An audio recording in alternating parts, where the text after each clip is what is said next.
Right. I've got to tell you about this because something totally weird has happened. Like I'm not joking.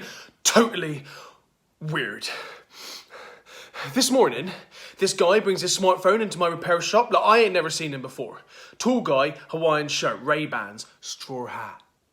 He's got the very latest dual-screen smartphone, the Orion. Very nice. It's the first time I've laid my hands on one, but the trouble is, he's dropped it and it's not working properly. When he tries to make a call, it makes a different call to someone else, and when he goes online, he ends up on a completely different website altogether. Definitely not what he typed in. To be honest, I ain't never seen a phone do that before, but to make matters worse, there is an obvious dent on the corner, so his warranty's fucked. Now, I wasn't really confident I could do anything with it, but business is a bit slack, so I say I'll have a go, and I tell him I'll email him when it's ready. So, just as soon as he left, I opened it up. I couldn't find anything obviously wrong, but sometimes when you drop a phone really hard, the processor gets dislodged. So I took it out, put it back in again, resoldered a few dodgy connections. When I put the Orion back together, it kind of worked. Although when you typed in a number, it came out backwards on the screen. The same thing happened when you tried to Google something. When I typed in second test at Lord's to see the results of the match, it came out in what I thought was Welsh. But then I realised it was actually English, backwards. Yeah, but if I typed it backwards, it appeared okay on the screen, but it still wouldn't log on to the latest results. All I could get was last week's news about the first test. Then I had an idea. Now I tried calling my mate Ricky by typing his number backwards, and it worked. Sort of. Now, this is the really weird bit. The conversation went something like this. I said, "You still okay for tonight?" And he said, "Well, what's happening tonight?" I said, "Well, we're going down the electric with Johnny and Roddy." He said, "Well, that's next Friday. The electric's not open on a Monday. Besides, we never go out on a Monday." I don't know what he was playing at. "We're going tonight. Friday the 18th, like we agreed." He thinks I'm having him on. He says that's 4 days off. I didn't know what he was playing at. I thought maybe he'd had a bump on the head or something. Then I called Roddy and asked him what's up with Ricky. I mentioned how he doesn't seem to know what day of the week it is. The strange thing was, Roddy thinks it's Monday as well. Actually, last Monday, the 14th, 4 days ago. I came to the conclusion that they were in on it together. So I called my mum. I mentioned their funny business, and she says it's Monday as well. And now she'd be round at Gran's if it was Friday. Well, she had a point there. So I was beginning to doubt myself, so I turned on the 1 o'clock news to make sure, but it is Friday, all right, Friday the 18th. Well, I knew that anyway. I remember what I was doing on Tuesday and Wednesday and Thursday. But Ricky and Roddy and Mum all think it's still Monday, the 14th. So I called Dad and then Johnny, and it was the same story with them. They must think I'm going crazy. The battery was getting low on the Orion, so I put it on charge and I used my iPhone to call Freddie to see what day he thought it was. Now, he thinks I'm daft, but he agrees with me. It is definitely Friday. So I had a thought. And called Mum again, but this time on the iPhone. And she's round at Grand, and as far as she's concerned, it's Friday. So there's only one explanation. Whenever I call someone using the Orion, they're picking up the phone 4 days ago. It's as if I'm calling backwards in time. It's the same with the internet. I tried Googling today's weather, in reverse, of course, and I ended up with the weather for Monday the 14th. I've never known anything like it. Oh, there's something else strange. When I spoke to Mum on my iPhone, she couldn't remember my call to her on the Orion, which for her was 4 days previously. So I get to thinking, this is quite something. I decided it would be a good idea to hold on to the Orion, so I emailed the customer and told him his phone was kaput. Well, it was in a way. He said there was no point in coming back for it and I could keep the phone for parts. I googled phone call back in time, but I couldn't find any situations even remotely similar. I wondered if I should report it, but who would I report it to? I mean, this is a big deal. If the Orion falls into the government's hands, just imagine what they do with it. They could use it to prevent leaks, or whistleblowers, or undermine the Labour Party, or anyone else who stands against them. Well, I suppose in theory they could do some good stuff as well, but I don't trust this government any further than I can throw them. I mean, this crew are only in because of Brexit, and that only happened because they sold us a pack of lies. And they've done nothing but lie and cheat to cover up their uselessness dealing with the COVID. I mean, remember how they counted a pair of gloves as 2 items of PPE? Yet knowing their form, I'm surprised they didn't count each finger separately. No way I was letting them get their hands on the Orion. So, all things considered, I've decided not to tell anyone about it. I'm already wondering how I can profit from it. Yet the most obvious thing would be to phone bookies 4 days ago and place bets on winning horses. But I could use it for some good stuff as well. Like, for example, I could save lives by warning people about disasters. But can I actually change events by sending a message into the past?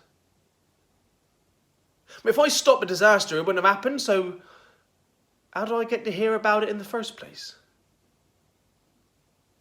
I suppose there's only one way to find out. Ooh. Oh, jeez. It's got very cold in here all of a sudden.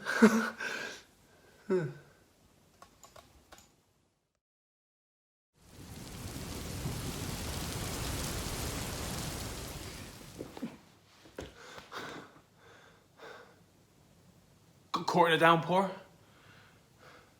Well, if I'm honest, it was more like a monsoon. I don't know what's going on with this weather. Anyway, as it happens, I didn't have long to wait before I had a good reason to try out the Orion. Jackie called me on the iPhone this afternoon. She's in tears because Stevie's just had a serious accident. Oh, Jackie and Stevie are my cousins. He's in hospital with concussion, 2 broken legs and internal bleeding. He was out on his bike early this morning. He's in a cycling club and most Sundays it's on with the Lycra and off they go, cycling in the countryside. From what she tells me, 8 of them were cycling 2 abreast and along this narrow lane. Steve is on the outside and this van comes round the corner and ploughs into them. Oh, now I should mention that I've not told Jackie or anyone else about the phone for obvious reasons. So, after I get off the iPhone to Jackie, I ring Stevie with the Orion and he picks up the phone 4 days before his accident. Last Wednesday, in other words. The trouble is, I hadn't really thought it through. When I said it might be a good idea if he didn't go cycling the following Sunday because I've had a premonition of disaster, he just laughs at me. So I say, well, at least he should avoid cycling 2 abreast. That's when he got angry. He said, riding 2 abreast increases cyclists' visibility and prevents cars trying to overtake when there ain't enough space. He said it was encouraged by Cycling UK. They're not breaking the law. It's motorists who are breaking the law if they come within 1.5 meters of a cyclist. He's one of these serious cyclists with all the gear who see motorists as their sworn enemy. They like nothing better than holding up a long queue of traffic. The fact that I drive a Celica GT Turbo didn't really help my case. So I had a rethink. I looked at the results of yesterday's test match and called him again. Now, strangely, he acted if he didn't remember our earlier conversation, so I had to tell him all over again about my premonition, that he might have an accident. This time I didn't bother mentioning the cycling two abreast bit. But I also told him to keep an eye on the match at Lord's on Saturday. I told him how Australia would bat first and would be 132 for 3 in the 36th over, but would lose 3 wickets for 17 runs in the next 5. I told him this was all part of my premonition. So if it all happened as I said, he knows to be careful on Sunday, or better still, not go cycling at all. So of course he thinks I'm nuts. But he did mention how he wasn't feeling 100%, so he might not be going cycling anyway. And he said, to make matters worse, the weather had suddenly changed. He mentioned thunder and lightning and torrential rain. Which is odd when you think about it. Well, that simply didn't happen last Wednesday. There hadn't been a cloud in the sky for over a month until this afternoon's downpour. Actually, it's still chucking it down now. Just as soon as I end the call to Stevie on the Orion, I call him back on my iPhone in the present day. It's Sunday afternoon. But he doesn't answer.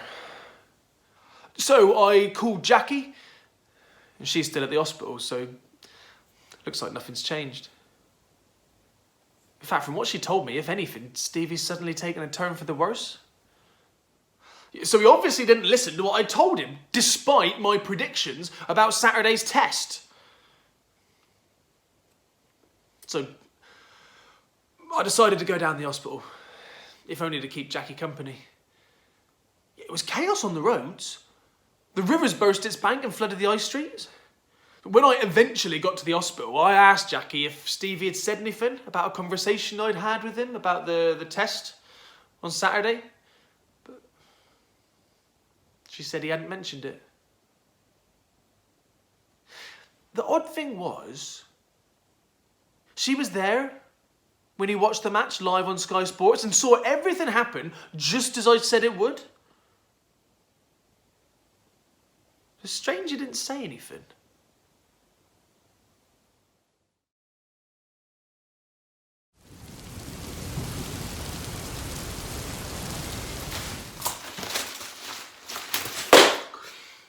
Well, that's proper fucked. The day after I went to the hospital, the police released the name of the woman who'd driven into Stevie.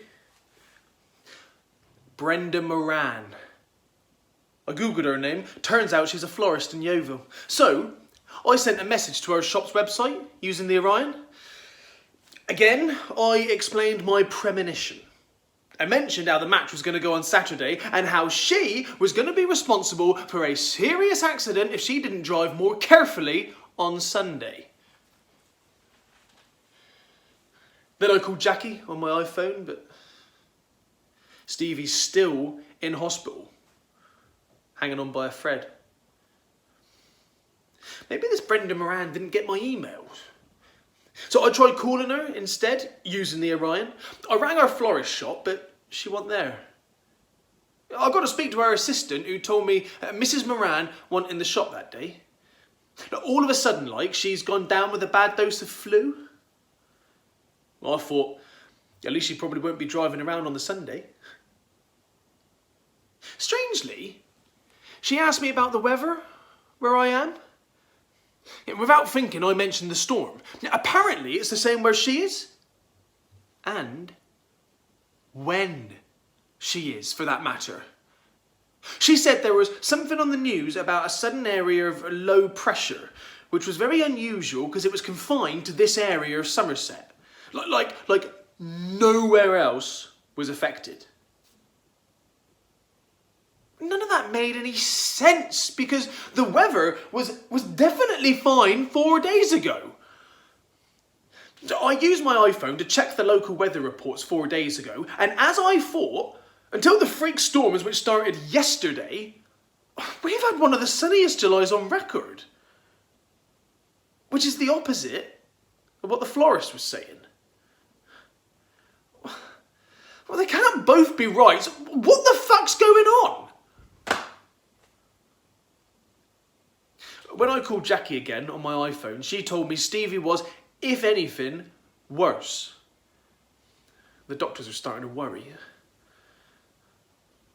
I don't know why, but trying to change events by sending messages back in time just doesn't seem to be working. I don't know what else I can do.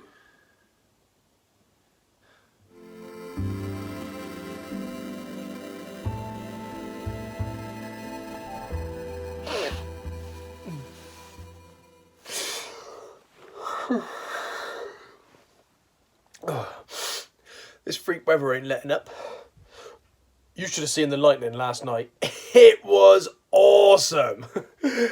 Yeah, and the town centre has been evacuated because of the flooding. Anyway, as an experiment, I've decided I'm going to try to use the Orion to get my love life back on track. You see, a couple of weeks ago, I met this great girl on Tinder, but I've already messed up the relationship. We'd had 5 dates in a fortnight and things were going really well. Then 2 nights ago, Izzy, that's her name by the way, short for Isabel. Well, she sent me a text cancelling our next date. She was annoyed with me because my profile was still active. And she'd asked her friend Jilly to contact me. Like as a test, if you see what I mean. Jilly's really hot, so of course I responded. And we set up a date for 2 nights ago, but she didn't turn up. It turns out Izzy thinks we shouldn't be seeing anyone else. And when she found out I have other ideas, she decided to end it. To my mind, it was too soon to be exclusive, but I obviously misjudged the situation. Izzy pointed out that Tinder is meant to be for serious relationships, not just for hookups. She said the clue's in the name. Well, maybe. But in my experience, it takes a while before you know if she's the one. And in the meantime, there's no harm in playing the field. Well, that's my philosophy. But it's a shame, because I really liked Izzy. So, I used the Orion to log on to my profile and suspend it 4 days previously. Jilly got in touch with me 3 days ago, so that shouldn't happen now. So, as soon as I'd suspended my profile, I get on the iPhone to Izzy, but she didn't want to talk to me. She wasn't feeling very well, and well, it was obvious nothing had changed. I wasn't 100% myself, so maybe we've caught the same bug. There's something going round. Dad and Mum have it as well. And Ricky and Roddy, and Johnny. In fact, everyone I know seems to be going down with something. It's not exactly the flu, and it's different to the COVID. It's more like being really tired all the time. I think half the town has it. You can't get through to our local GP. Maybe it's something to do with this freak weather. They say it's the coldest and wettest it's ever been in July. We've had more rain in the last 2 days than you usually see in a month. Anyway, I went online using my iPhone and double-checked my profile in the here and now, and fuck me, it was still active. And there was the conversation I'd had with Jilly, so no wonder Izzy's still mad with me. See, none of this makes any sense. I think I need some expert advice. There's this Professor Potts who lives next door but one and teaches physics at the uni. He once came into my shop for a charger, and we always nod when we pass each other in the street. According to Dad, he's been sidelined in his department and his wife ain't very sympathetic. So he likes to get out from under her feet and Most nights he's drinking alone in the bell. Dad thinks he's a bit lonely. Maybe depressed. He might be the best person to speak to. But I'm not going to mention the Orion directly.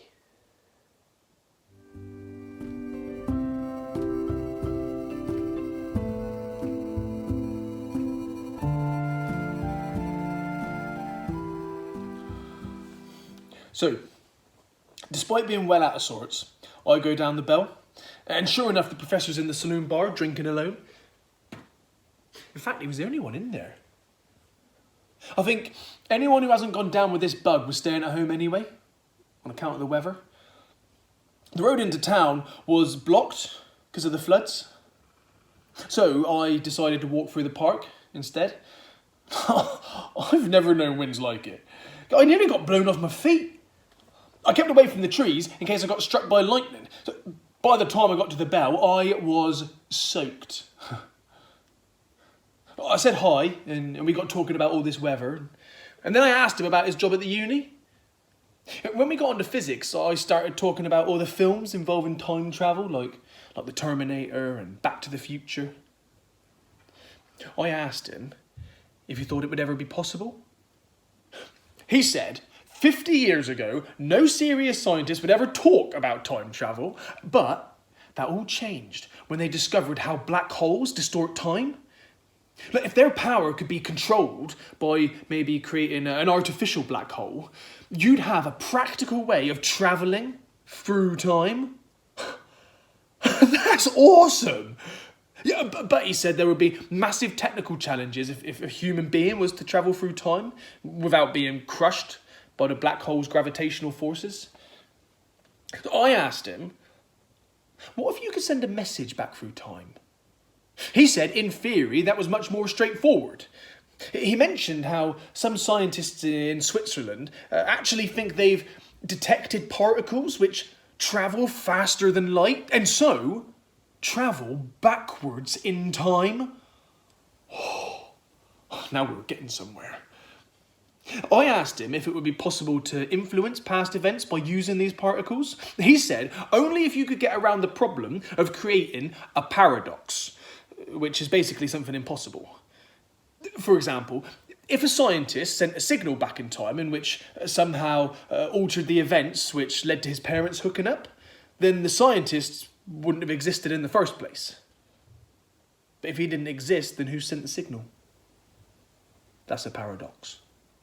He said the only way you could alter past events without creating a paradox would be if what he called parallel timelines were created. There would be the original timeline from where the signals are sent back in time. Then there would be a separate new timeline created each time past events are changed by a signal from the future. So every time I called Stevie or contacted the florist, I created a separate new timeline. Maybe I prevented the accident in those timelines, but in this timeline it still happened. So there's nothing I can do to help Stevie in this timeline. New timelines must have been created by those calls on the Orion to Mum and Dad and Ricky and the others. You know, when there was all that confusion over the date. No wonder none of them remember those conversations. As far as they're concerned, the conversations didn't even happen in this timeline. I didn't really change anything. So those new timelines must be very similar to this one, except they must all think I'm a bit daft. So all those films where someone from the future changes the past in their own timeline are just nonsense. That's completely impossible because they create a paradox. But there's a bit more to it than that. According to the professor, the creation of parallel timelines would contradict some lore about the conservation of energy. You can't get energy from nowhere. So the only way around it is if the total amount of energy in the original timeline is shared with the new timelines. I didn't really understand that bit. So I asked him what would happen if a signal from the present saved a life in the past, someone who would have otherwise died. He said there would be two timelines. One in which the person died and one in which they lived. But the new timeline would get its energy from the original timeline, so both timelines would be diminished in some way. Especially for the people most affected by the difference in the timelines. That sort of explains what's been happening. Stevie's condition went downhill when I created a new timeline where he didn't have the accident. It looks like all I've done is make matters worse for him. And when I contacted the florist by email, another new timeline was created and the florist fell ill. And when I created a timeline where my dating profile was suspended and there was no contact with Jilly, this probably created a new timeline in which my relationship with Izzy survived and continued, but everyone involved, me and Izzy, and probably Jilly as well, we all fell ill in this timeline.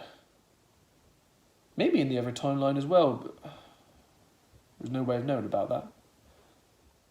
Then there's this business with the weather being different in the past to how I remember it. I asked the professor if the weather would be affected by this energy loss. He thought, obviously, it was a strange question, but yeah. He said, the weather local to the divergence of the timelines might be one of the first things to be affected. A loss of energy could result in an area of low pressure. Exactly like what we were having. No, I was worried. I asked him if the people whose lives were changed by the signals from the future would be permanently affected. He didn't know for sure, but he didn't think so. He thought it would probably be a temporary disruption because, well, the total amount of energy in the universe is so massive. Like, energy would just flow into the low energy areas, so after a while it would average out. Barely notice the difference. I think he was right about that. Because the weather after a few days calmed down, and I started to get better, as did Mum and Dad and Ricky and Roddy, the others. Even Stevie came out of intensive care. He's still in hospital, but he's expected to make a full recovery. That's a weight off my mind. I didn't get round to ringing bookies and placing bets on winning horses. Well, I know there's no point. I wouldn't be able to collect the winnings in this timeline. All I'll probably end up doing is making myself ill and making a mess of the weather. But the Orion ain't completely useless. You see, if I use it to send repeated messages or phone calls to someone 4 days ago, they're going to get ill. The more messages I send, the worse they'll get as each new timeline is created. If there are people completely unconnected to me, I won't suffer at all. So it doesn't look as if I can do any good with the Orion, for myself or anyone else. Not directly, anyway. But I reckon I can do a great deal of harm. So now all I need to do is get hold of the contact details of people who deserve to fall ill. All those lying, cheating politicians for a start. So don't be surprised if you hear about some freak storms over 10 Downing Street.